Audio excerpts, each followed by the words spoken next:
ซื้อนะซื้อค่อยซื้อซื้อเจ้าไม่ได้ซื้อมาเล่าเพราะ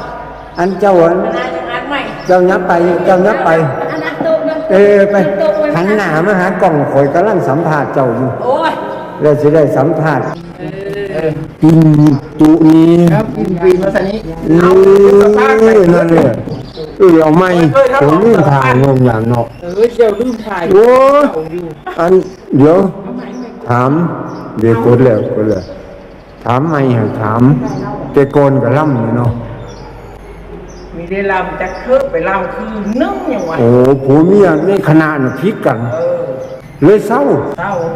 โอ้เลยมีได้ลไปล่ำบ้านเลยตอนนั้น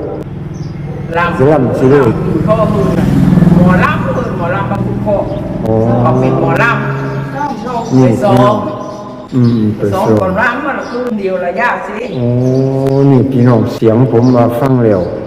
ไอ้ระดับนางเอกสมัยก่อนมื้อนี้หมอลำสิงซ่าแนวได้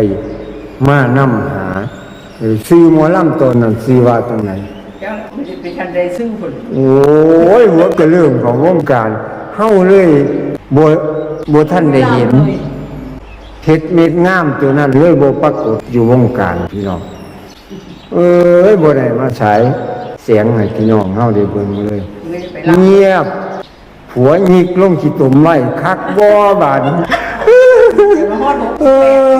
เอามื้อนี้68ย่างได้ดิคนน่ะมีได้ลำมื้อนี้ขอบคุณหลายเด้อนี่ขอบคุณหลายผมได้มาถ่ายคลิปได้มานั่นนำขอบคุณหลายที่อำนวยความสะดวกสถานที่เจ้าของบ้าน